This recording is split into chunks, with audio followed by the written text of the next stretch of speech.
right? So we're going to take a pen out of the story, take one, pass it back. I get a weekly reader, and in it says, drugs are bad.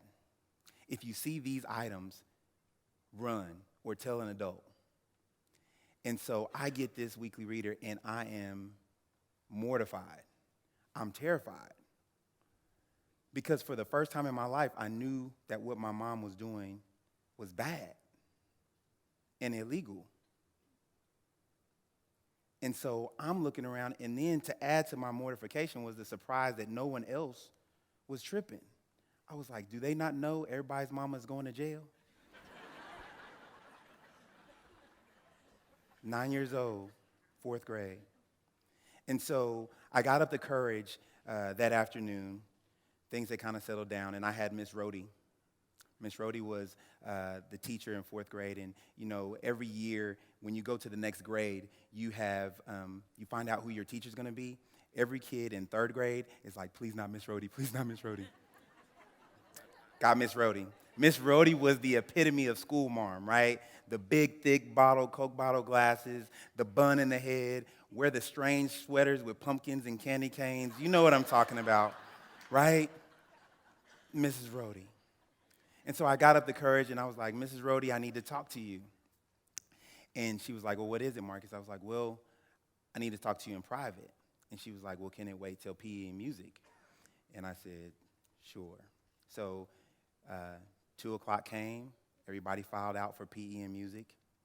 And Miss Rhodey was like, come back here, Marcus. And for some reason, whenever the kids left, the lights always went off. And so I remember the lights being off, and I go back to her desk, and she's standing there, and I'm like, Mrs. Rhodey, we have the weekly reader today. And I've seen that stuff before. I think I know my mom is using drugs. I've seen her do it. Now, when you are a neglected child, it's apparent, right? I probably wasn't taking very many baths. I probably wore clothes that were tattered and worn, and certainly was overexcited about lunchtime. And Mrs. Rhodey didn't say anything. She just picked me up and put me on her lap and started rocking and telling me it would be okay.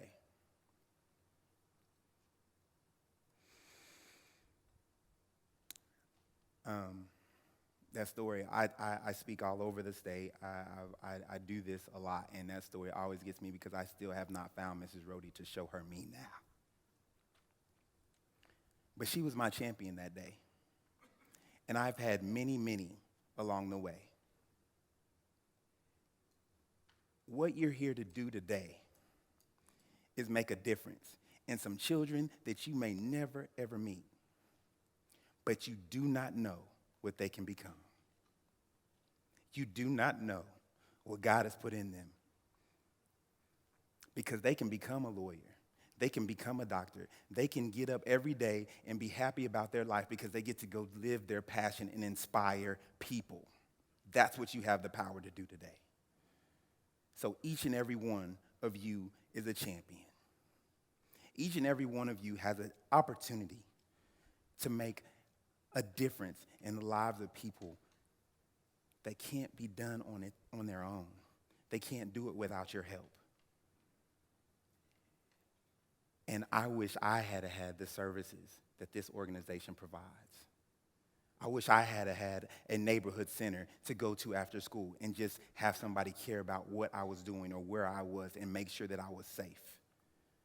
I wish somebody had been able to grab my mother when she was 15 and take her in and tell her, you're not damaged, you're not broken, you can be okay, and he needs you.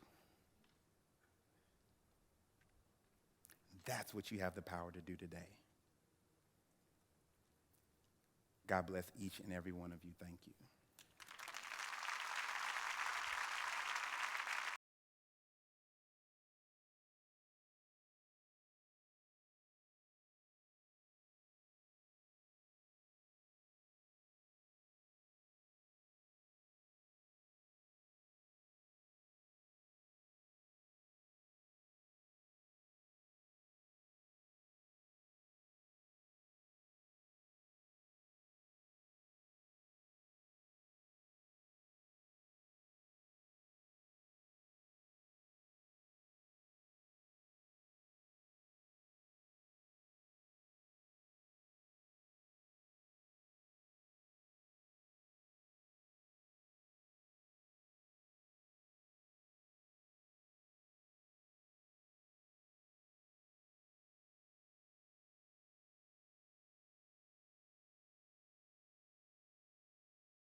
bothered me that he wanted to go home.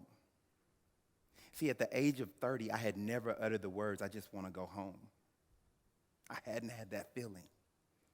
I didn't know what it was safe. I'd rather be in school.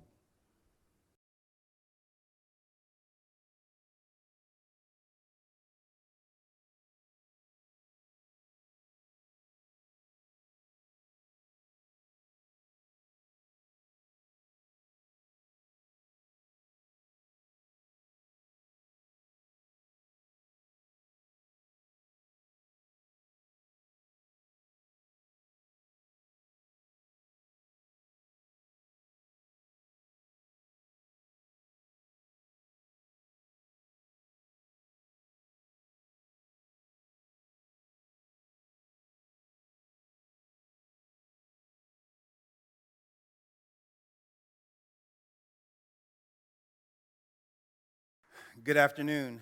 My name is Marcus Bivens, and I am here to share my story. I want to talk to you quickly about why I'm here. I want to talk to you about why you're here, and I want to talk to you about why you are a champion. That champions the cause of those who cannot speak for themselves, who can't fight for themselves, who sometimes can't deal with the life that they were given.